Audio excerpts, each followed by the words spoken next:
ಸ್ನೇಹಿತರೆ, ಮೀಡಿಯಾ ಮಾಸ್ಟರ್ಸ್ಗೆ ಸ್ವಾಗತ ಸುಸ್ವಾಗತ. ಗೆಳೆಯರೆ, ಪಾಕಿಸ್ತಾನ ಒಂದ್ ಕಡೆ ಭಾರತದ ಜೊತೆ ಮತ್ತೊಂದು ಯುದ್ಧಕ್ಕೆ, ಭಾರತದ ಮೇಲಿನ ಮತ್ತೊಂದು ದಾಳಿಗೆ ಸಿದ್ಧ ಆಗ್ತಾ ಇದೆ. ಅದರ ಭಾಗವಾಗಿ ಚೈನಾ ಹಾಗೂ ಟರ್ಕಿಯ ಆಯುಧಗಳು ಪಾಕಿಸ್ತಾನಕ್ಕೆ ಬಂದಿಳಿತಾ ಇವೆ. ರಾವಲ್ಪಿಂಡಿಯಲ್ಲಿ ಒಂದು ವಿಚಿತ್ರವಾದ ಮೂವ್ಮೆಂಟ್ ಶುರುವಾಗಿದೆ. ಗಡಿಯ ಕಡೆಗೆ ಸೇನಾ ಜಮಾವಣೆ ಹೆಚ್ಚಾಗ್ತಾ ಹೋಗ್ತಾ ಇದೆ. ಇಲ್ಲಿ ಸರ್ಕ್ರೀಕ್ ಸಮಸ್ಯೆಯ ಕೇಂದ್ರ ಬಿಂದು ಆಗುತ್ತಾ ಅಥವಾ ಯಥಾ ಪ್ರಕಾರ ಕಾಶ್ಮೀರದಲ್ಲೇ ಸಮಸ್ಯೆ ಶುರು ಆಗುತ್ತಾ ಅನ್ನೋದನ್ನ ಹೇಳೋದಕ್ಕೆ ಸಾಧ್ಯ ಆಗ್ತಾ ಇಲ್ಲ. ಆದ್ರೆ ಇಷ್ಟರಲ್ಲೇ ಇನ್ನೊಂದು ಸಮಸ್ಯೆಗೆ ವೇದಿಕೆ ಅಂತೂ ಅಲ್ಲಿ ಸಿದ್ಧ ಆಗ್ತಾ ಇದೆ. ಇದೇ ಸಂದರ್ಭದಲ್ಲಿ ಭಾರತದ ಇಬ್ಬರು ವೈದ್ಯರಿಗೆ ಪಾಕಿಸ್ತಾನ ತನ್ನ ದೇಶದ ಅತ್ಯುನ್ನತ ಪ್ರಶಸ್ತಿಯನ್ನ ಘೋಷಣೆ ಮಾಡಿದೆ. ಮಜಾ ಅಂದ್ರೆ ಆ ಪ್ರಶಸ್ತಿಯನ್ನ ಸ್ವೀಕರಿಸೋದಕ್ಕೆ ಆ ಇಬ್ಬರು ವೈದ್ಯರು ಇವತ್ತು ಬದುಕಿಲ್ಲ. ಅವರ ಕುಟುಂಬದ ಸದಸ್ಯರು ಯಾರಾದರೂ ಇದಾರಾ ಇಲ್ವಾ ಗೊತ್ತಿಲ್ಲ. ಇದ್ರೂ ಕೂಡ ಅವರು ಆ ಪ್ರಶಸ್ತಿಯನ್ನ ತಗೊಂಡ ನಂತರ ಭಾರತದಲ್ಲಿ ಅದು ಹೇಗೆ ತಲೆ ಎತ್ಕೊಂಡು ಬದುಕ್ತಾರೆ ಅನ್ನೋದು ಕೂಡ ಅರ್ಥ ಆಗ್ತಾ ಇಲ್ಲ. ಅಂತೂ ಪಾಕಿಸ್ತಾನಕ್ಕೆ ದೊಡ್ಡ ಸಹಾಯ ಮಾಡಿದ್ದ, ಪಾಕಿಸ್ತಾನದ ಉದಯಕ್ಕೆ ಕಾರಣ ಆಗುವ ಸನ್ನಿವೇಶವನ್ನ ಸೃಷ್ಟಿ ಮಾಡಿದ್ದ ಇಬ್ಬರು ಭಾರತೀಯ ವೈದ್ಯರಿಗೆ ಪಾಕಿಸ್ತಾನ ತನ್ನ ಪರಮೋಚ್ಚ ಪ್ರಶಸ್ತಿಯನ್ನ ಘೋಷಣೆ ಮಾಡಿದೆ. ಹಾಗಾದ್ರೆ ಯಾರು ಆ ಇಬ್ಬರು ವೈದ್ಯರು? ಅವರು ಪಾಕಿಸ್ತಾನಕ್ಕೆ ಮಾಡಿದ ಆ ಮಹದುಪಕಾರ ಏನು? ಅವತ್ತು ಆ ವೈದ್ಯರು ಅಂಥದ್ದೊಂದು ಸಹಾಯವನ್ನ ಮಾಡದೇ ಇದ್ದಿದ್ರೆ ಪಾಕಿಸ್ತಾನ ಅನ್ನೋ ದೇಶನೇ ಇವತ್ತಿರ್ತಾ ಇರಲಿಲ್ವಾ? ಬನ್ನಿ ನೋಡೋಣ.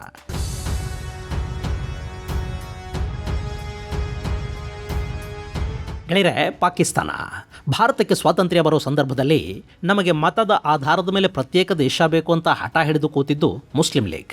ಈ ದೇಶದ ಮುಸ್ಲಿಮರು ಇಲ್ಲಿನ ಹಿಂದೂಗಳ ಜೊತೆ ಅಧಿಕಾರವನ್ನು ಹಂಚಿಕೊಳ್ಳೋದಕ್ಕೆ ಸಾಧ್ಯ ಆಗೋದಿಲ್ಲ.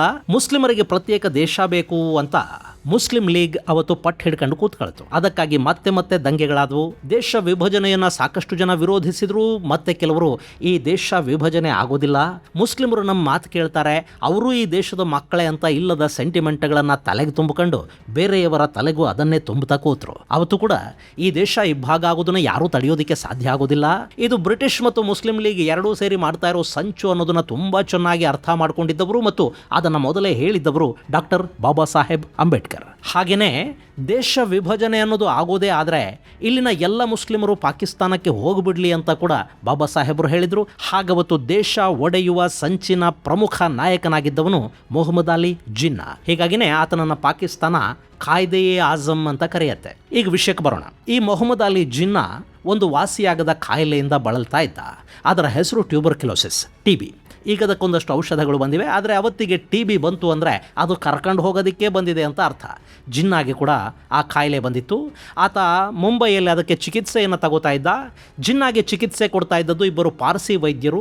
ಆ ಪೈಕಿ ಒಬ್ಬರ ಹೆಸರು ಡಾಕ್ಟರ್ ಜಲ್ ರತನ್ಜಿ ಪಟೇಲ್, ಈತ ಜನರಲ್ ಫಿಸಿಷಿಯನ್. ಇನ್ನೊಬ್ಬರು ಡಾಕ್ಟರ್ ಜಲ್ ದೈವೋ ಕು, ಈತ ರೇಡಿಯಾಲಜಿಸ್ಟ್. 1946ರಲ್ಲಿ ಜಿನ್ನಾಗೆ ಚೆಸ್ಟ್ ಎಕ್ಸ್ರೇ ಮಾಡಿದ್ದ ಸಂದರ್ಭದಲ್ಲಿ ಆತ ಟ್ಯೂಬರ್ಕ್ಯುಲೋಸಿಸ್ನ ಅಡ್ವಾನ್ಸ್ ಹಂತವನ್ನು ತಲುಪಿರೋದು ಗೊತ್ತಾಗುತ್ತೆ. ಅಷ್ಟೇ ಅಲ್ಲ, ಜಿನ್ನಾ ಇನ್ನು ಹೆಚ್ಚು ದಿನ ಬದುಕೋದಿಲ್ಲ ಅನ್ನೋದು ಕೂಡ ಆ ವೈದ್ಯರಿಗೆ ಅರ್ಥ ಆಗಿತ್ತು. ಅದನ್ನ ಅವರು ಜಿನ್ನಾ ಗಮನಕ್ಕೆ ಕೂಡ ತರ್ತಾರೆ. ಇನ್ನು ನಿಮಗೆ ಹೆಚ್ಚು ದಿನ ಉಳಿದಿಲ್ಲ, ಸಾಧ್ಯವಾದಷ್ಟು ವಿಶ್ರಾಂತಿಯನ್ನ ಪಡ್ಕೊಂಡು ಬಿಡಿ ಅಂತ ಆ ಇಬ್ಬರು ವೈದ್ಯರು ಜಿನ್ನಾಗೆ ಹೇಳಿದ್ರಂತೆ. ಈ ಸಂದರ್ಭದಲ್ಲೇ ಭಾರತ ವಿಭಜನೆಯ ಕೂಗು ತುಂಬಾ ಜೋರಾಗಿ ಕೇಳಿ ಬರ್ತಾ ಇತ್ತು. ಪಾಕಿಸ್ತಾನವನ್ನ ಸಾಧಿಸಲೇಬೇಕು ಅಂತ ಹೊರಟಿದ್ದ ಮುಸ್ಲಿಂ ಲೀಗ್ ಇಡೀ ದೇಶದಲ್ಲಿ ಗಲಭೆಗಳನ್ನು ಸೃಷ್ಟಿಸ್ತಾ ಹೋಗ್ತಾ ಇತ್ತು. ಜಿನ್ನಾ ಕೂಡ ಆ ಎಲ್ಲ ಗಲಭೆಗಳಿಗೆ, ದಂಗೆಗಳಿಗೆ ಪ್ರೋತ್ಸಾಹ ಕೊಡ್ತಾ ಹೋಗ್ತಾ ಇದ್ದ. ಬಂಗಾಳ ಹೊತ್ತಿ ಉರಿಯೋದಕ್ಕೆ ಶುರು ಆಗಿತ್ತು. ಭಾರತ ವಿಭಜನೆ ಅನ್ನೋದು ಅನಿವಾರ್ಯ ಅನ್ನೋ ಪರಿಸ್ಥಿತಿ ಪ್ರತಿನಿತ್ಯ ನಿರ್ಮಾಣ ಆಗ್ತಾ ಹೋಗ್ತಾ ಇತ್ತು. ಆದರೆ ಜಿನ್ನಾ ಇನ್ನು ಹೆಚ್ಚು ದಿನ ಬದುಕೋದಿಲ್ಲ ಅನ್ನೋ ಸತ್ಯ ಅಲ್ಲಿ ಗೊತ್ತಿದ್ದದ್ದು 4 ಮಂದಿಗೆ. ಒಂದು ಜಿನ್ನಾಗೆ, ಆತನಿಗೆ ಚಿಕಿತ್ಸೆ ಕೊಡ್ತಾ ಇದ್ದ ಆ ಇಬ್ಬರು ವೈದ್ಯರಿಗೆ ಮತ್ತು ಜಿನ್ನಾನ ಸಹೋದರಿ ಫಾತಿಮಾಗೆ. ಇದೆಲ್ಲದರ ನಡುವೆ 1947ರ ಫೆಬ್ರವರಿ ತಿಂಗಳಲ್ಲಿ ಅವತ್ತಿನ ಬ್ರಿಟಿಷ್ ಪ್ರಧಾನಿ ಆಟ್ಲಿ ಭಾರತಕ್ಕೆ ಸ್ವಾತಂತ್ರ್ಯವನ್ನು ಕೊಡೋ ತೀರ್ಮಾನವನ್ನು ಅಲ್ಲಿನ ಪಾರ್ಲಿಮೆಂಟಲ್ಲಿ ಘೋಷಣೆ ಮಾಡ್ತಾರೆ. 1948ನೇ ಜೂನ್ ತಿಂಗಳಲ್ಲಿ ಭಾರತಕ್ಕೆ ಸ್ವಾತಂತ್ರ್ಯ ಕೊಡಬೇಕು ಅಂತ ಬ್ರಿಟಿಷರು ಅಂದುಕೊಂಡಿದ್ರು. ಆದರೆ ಅಲ್ಲಿವರೆಗೆ ಭಾರತದಲ್ಲಿರೋದು ಕಷ್ಟ ಆಗುತ್ತೆ ಅನ್ನೋದು ಅವತ್ತಿನ ವೈಸ್ರಾಯಲ್ ಲಾರ್ಡ್ ಮೌಂಟ್ ಬಾಟನ್ ಅರ್ಥ ಮಾಡಿಕೊಂಡ. ವಿಪರೀತ ಪ್ರಮಾಣದಲ್ಲಿ ಕೋಮುಗಲಭೆಗಳು ಶುರುವಾಗಿದ್ವು. ದೇಶ ಹೊತ್ತಿ ಉರಿತಾ ಇತ್ತು. ಇನ್ನು 1946ರಲ್ಲಿ ನಡೆದ ನೌಕಾಪಡೆಯ ದಂಗೆ ಬ್ರಿಟಿಷರನ್ನ ಕಂಗೆಡಿಸಿತ್ತು. ಹಿಡಿಯಷ್ಟು ಬ್ರಿಟಿಷ್ ಸೈನಿಕರನ್ನು ಇಟ್ಕೊಂಡು ಇಷ್ಟು ದೊಡ್ಡ ಭಾರತವನ್ನ ನಿಯಂತ್ರಿಸೋದು ಕಷ್ಟ ಅಂತ ಅವ್ರಿಗೆ ಅನ್ಸೋದಕ್ಕೆ ಶುರುವಾಯಿತು. ಮತ್ತೊಂದು ದಂಗೆ ಶುರುವಾದ್ರೆ, ಸೇನಾ ಪಡೆಗಳು ದಂಗೆದ್ರೆ ಅವರನ್ನ ನಿಯಂತ್ರಿಸೋದಕ್ಕೆ ಸಾಧ್ಯ ಆಗ್ತಾ ಇರಲಿಲ್ಲ. ಜೊತೆಗೆ 2ನೇ ವಿಶ್ವಯುದ್ಧ ಬ್ರಿಟಿಷರನ್ನ ಆರ್ಥಿಕವಾಗಿ ಹಿಂಡು ಹಾಕಿತ್ತು. ಹಾಗೆ ಇನ್ನೂ ಹಿಂಡ್ಕೊಳ್ಳೋದಕ್ಕೆ ಭಾರತದಲ್ಲೂ ಏನೂ ಉಳ್ಕೊಂಡಿರಲಿಲ್ಲ.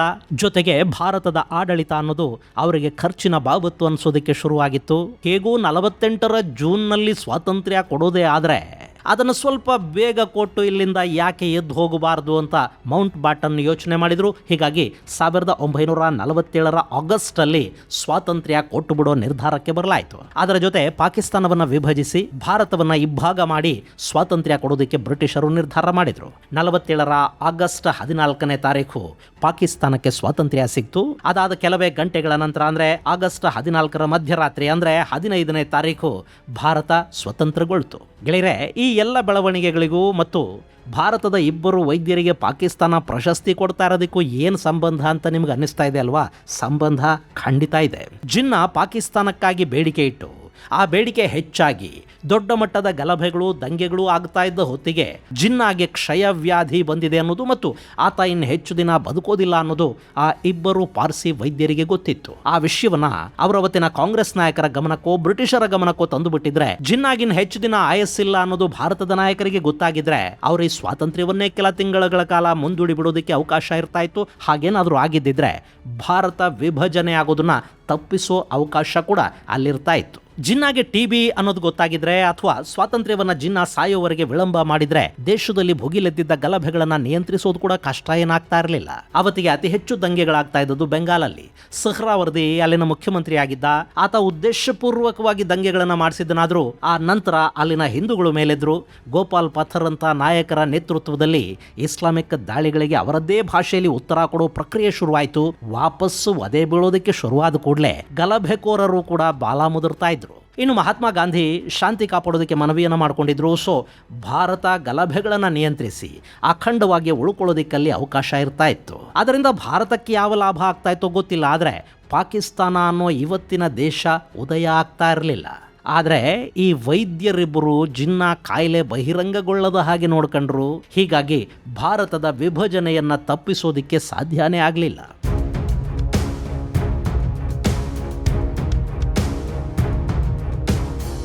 ಇನ್ನು ಜಿನ್ನಾ ದೇಶ ವಿಭಜನೆ ಆಯ್ತಲ್ಲ, ಅದಾದ ನಂತರ ಪಾಕಿಸ್ತಾನ ಅನ್ನೋ ದೇಶದ ಪ್ರಪ್ರಥಮ ಗವರ್ನರ್ ಜನರಲ್ ಆದರೂ ಜಿನ್ನಾ. ಮಜಾ ಅಂದರೆ ಇಸ್ಲಾಮಿಕ್ ದೇಶ ಬೇಕು, ಮುಸ್ಲಿಮರಿಗಾಗಿ ಪ್ರತ್ಯೇಕ ದೇಶದ ರಚನೆ ಆಗಬೇಕು ಅಂತ ಬಯಸಿ ಅದಕ್ಕೆ ಪಾಕಿಸ್ತಾನ ಅಂದರೆ ಪವಿತ್ರ ನೆಲ ಅಂತೆಲ್ಲ ಹೆಸರಿಟ್ಟ ಜಿನ್ನಾ ಯಾವತ್ತೂ ಕೂಡ ಒಬ್ಬ ಸಾಂಪ್ರದಾಯಿ ಮುಸ್ಲಿಂ ಥರ ಬದುಕಲೇ ಇಲ್ಲ. ಇಸ್ಲಾಮಲ್ಲಿ ಏನೆಲ್ಲ ನಿಷೇಧಿಸಲಾಗಿತ್ತೋ ಅದೆಲ್ಲವನ್ನ ಜಿನ್ನಾ ಮಾಡ್ತಾ ಇದ್ರು. ಮದ್ಯ ಸೇವನೆಯ ಅಭ್ಯಾಸ ಆಯಿತು, ಜೊತೆಗೆ ವಿಪರೀತ ಸಿಗರೆಟ್ ಚಟ ಇತ್ತು. ಕ್ರೇವನ್ ಎ ಅನ್ನೋ ಸಿಗರೆಟ್ ಅನ್ನ ಜಿನ್ನಾ ಸುಡ್ತಲೇ ಇರ್ತಾ ಇದ್ರು. ದಿನಕ್ಕೆ ಕನಿಷ್ಠ 50ಕ್ಕೂ ಹೆಚ್ಚು ಸಿಗರೆಟ್ಗಳನ್ನ ಸುಡ್ತಾ ಇದ್ರಂತೆ. ಅದರ ಜೊತೆ ಕ್ಯೂಬನ್ ಸಿಗಾರಗಳ ಅಭ್ಯಾಸ ಕೂಡ ಇತ್ತು. ಇದು ಅವರ ಕ್ಷಯ ಹೆಚ್ಚಾಗೋದಕ್ಕೆ ಕಾರಣ ಆಗ್ತಾ ಹೋಯ್ತು. ಪಾಕಿಸ್ತಾನ ವಿಭಜನೆಗೂ ಮುನ್ನ ಆತನಿಗೆ ವಾಸಿಯಾಗದ ಕಾಯಿಲೆ ಇದೆ ಅನ್ನೋದು ಗೊತ್ತಾಗಿದ್ದಿದ್ರೆ ವಿಭಜನೆಯನ್ನ ತಪ್ಪಿಸಬಹುದಿತ್ತು ಅಂತ ಖುದ್ದು ಮೌಂಟ್ ಬಾಟನ್ ಹೇಳಿದ್ದಿದೆ. ಆದ್ರೆ ಈ ವಿಷಯ ಹೊರಗೆ ಬಾರದ ಹಾಗೆ ಜಿನ್ನಾ ಮತ್ತು ಆ ವೈದ್ಯರು ನೋಡ್ಕೊಂಡ್ರು. ಪಾಕಿಸ್ತಾನ ಉದಯಿಸಿದ ನಂತರ ಆತ ಬದುಕಿದ್ದು ಬರೀ 1 ವರ್ಷದ ಮೇಲೆ 1 ತಿಂಗಳು ಮಾತ್ರ. ಜಿನ್ನಾಗೆ ಕ್ಷಯ ಉಲ್ಬಣಗೊಂಡು ಅದು ಕ್ಯಾನ್ಸರ್ಗೆ ತಿರುಗೋದಿಕ್ಕೆ ಶುರುವಾಗಿತ್ತು. ಆತ ಮತ್ತು ಆತನ ಸಹೋದರಿ ಫಾತಿಮಾ ಕರಾಚಿಯ ಸರ್ಕಾರಿ ಬಂಗ್ಲೆಯಲ್ಲಿದ್ದರು. ಅಲ್ಲಿರೋದು ಆರೋಗ್ಯಕರ ಅಲ್ಲ ಅಂತ ಅವರನ್ನ ಬಲೂಚಿಸ್ತಾನದ ಕ್ವೆಟಾಗೆ ವಿಶ್ರಾಂತಿಗಾಗಿ ಕಳುಹಿಸಲಾಯಿತು. ಆದರೆ ಕ್ವೆಟಾದಲ್ಲಿರುವಾಗ ಆರೋಗ್ಯ ಮತ್ತಷ್ಟು ಕೆಡ್ತು. ಚಿಕಿತ್ಸೆಗಾಗಿ ಮತ್ತೆ ಕರಾಚಿಗೆ ಬಂದುಬಿಡಿ ಅಂತ ಜಿನ್ನಾಗೆ ವೈದ್ಯರು ಹೇಳಿದರು.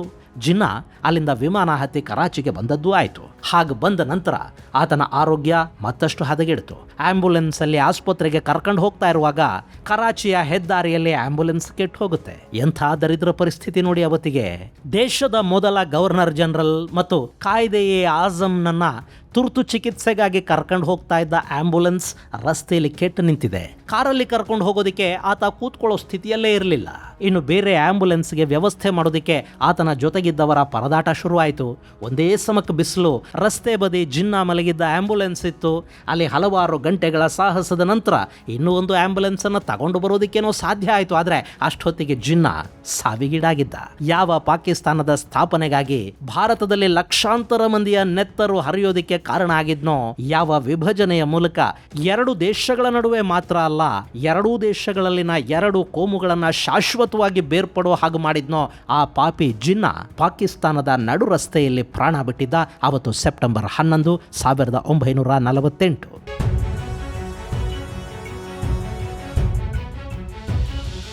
ಗೆಳೆಯರೆ, ಜಿನ್ನಾ ಹುಟ್ಟಿದ್ದು 1876ರಲ್ಲಿ. 2026ಕ್ಕೆ ಆತ ಹುಟ್ಟಿ 150ನೇ ವರ್ಷ. ಈ ಕಾರ್ಯಕ್ರಮವನ್ನು ಪಾಕಿಸ್ತಾನ ಆಚರಿಸೋದಕ್ಕೆ ಹೋಗ್ತಾ ಇದೆ. ಈ ಸಂದರ್ಭದಲ್ಲಿ ಜಿನ್ನಾಗೆ ಮುಂಬೈಯಲ್ಲಿ ಚಿಕಿತ್ಸೆ ಕೊಡ್ತಾ ಇದ್ದ ಆತನ ಕಾಯಿಲೆಯ ರಹಸ್ಯವನ್ನು ಯಾರಿಗೂ ಗೊತ್ತಾಗದ ಹಾಗೆ ಕಾಪಿಟ್ಟುಕೊಳ್ಳೋ ಮೂಲಕ ಪಾಕಿಸ್ತಾನ ಅನ್ನೋ ಕೊಳಕು ದೇಶವೊಂದು ಹುಟ್ಟೋದಕ್ಕೆ ಕಾರಣರಾದ ಇಬ್ಬರು ವೈದ್ಯರು ಡಾಕ್ಟರ್ ಜಲ್ ರತನ್ಜಿ ಪಟೇಲ್ ಹಾಗೂ ಡಾಕ್ಟರ್ ದೈಬೆ ಕೋರನ್ನ ಪಾಕಿಸ್ತಾನ ನೆನಪಿಸ್ಕೊಳ್ತಾ ಇದೆ. ಅವರಿಗೆ ಜಿನ್ನಾ ಸಾವಿನ 78 ವರ್ಷಗಳ ನಂತರ ನಿಶಾನ್ ಎ ಇಮ್ತಿಯಾಜ್ ಅನ್ನೋ ಪ್ರಶಸ್ತಿಯನ್ನು ಕೊಡಲಾಗ್ತಾ ಇದೆ. ಇದು ಪಾಕಿಸ್ತಾನದ ಅತ್ಯುನ್ನತ ಗೌರವ. ಈ ಪ್ರಶಸ್ತಿಗೆ ಇಬ್ಬರು ವೈದ್ಯರ ಹೆಸರುಗಳನ್ನು ಘೋಷಿಸಲಾಗಿದೆ. ಮಜಾ ಏನು ಗೊತ್ತಾ?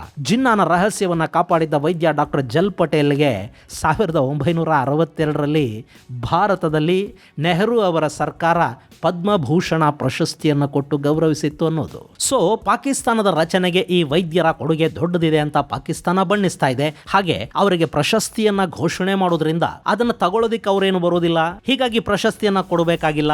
ಆ ಹಣ ಕೂಡ ಉಳಿಯುತ್ತೆ ಮತ್ತು ಅಲ್ಲಿ ರಾಜತಾಂತ್ರಿಕ ಸಮಸ್ಯೆಗಳು ಕೂಡ ಉದ್ಭವ ಆಗೋದಿಲ್ಲ. ಆದ್ರೆ ಭಾರತದ ಜೊತೆ ತೀವ್ರ ವೈಮನಸ್ಯ ಇರೋ ಸಂದರ್ಭದಲ್ಲಿ ಇಬ್ಬರು ಭಾರತೀಯರ ಹೆಸರುಗಳನ್ನ ನಿಶಾನ್ ಎ ಇಮ್ತಿಯಾಜ್ಗೆ ಅನೌನ್ಸ್ ಮಾಡೋ ಮೂಲಕ ಭಾರತಕ್ಕೆ ಸಣ್ಣ ಕಿರಿಕಿರಿ ಉಂಟು ಮಾಡುವ ಒಂದು ಚೇಷ್ಟೆಯನ್ನಿಲ್ಲಿ ಪಾಕಿಸ್ತಾನ ಮಾಡ್ತಾ ಇದೆ. ಹಾಗೆ ಪಾರ್ಸಿ ಸಮುದಾಯವನ್ನು ನಾವು ಗುರುತಿಸ್ತಾ ಇದ್ದೀವಿ ಅಂತ ತೋರಿಸೋ ಪ್ರಯತ್ನ ಕೂಡ ಇದರ ಹಿಂದೆ ಅಡಗಿದೆ. ಜೊತೆಗೆ ಜಿನ್ನಾ ಅವರ 2ನೇ ಹೆಂಡತಿ ಪಾರ್ಸಿ ಆಗಿದ್ರು. ಅವರ ಮಗಳು ಅಂದ್ರೆ ಜಿನ್ನಾ ಹಾಗೂ ಅವರ ಪಾರ್ಸಿ ಪತ್ನಿ ರತನ್ ಬಾಯ್ ಅವರ ಮಗಳು ದೀನಾ ಜಿನ್ನಾ ವಿವಾಹವಾಗಿದ್ದು ಪಾರ್ಸಿ ಉದ್ಯಮಿ ನೆವಿಲ್ ವಾಡಿಯಾ ಅವರನ್ನ. ಅಫ್ಕೋರ್ಸ್ ಆ ಮದುವೆ ಜಿನ್ನಾಗಿ ಇಷ್ಟ ಇರಲಿಲ್ಲ. ಆದ್ರೆ ದೀನಾ ಜಿನ್ನಾ ವಾಡಿಯಾ ಕುಟುಂಬದ ಸೊಸೆ ಆದ್ರು. ಆಕೆ ಅವರ ಅಪ್ಪ ಸ್ಥಾಪಿಸಿದ್ದ ಪಾಕಿಸ್ತಾನಕ್ಕೆ ಹೋಗಲೇ ಇಲ್ಲ.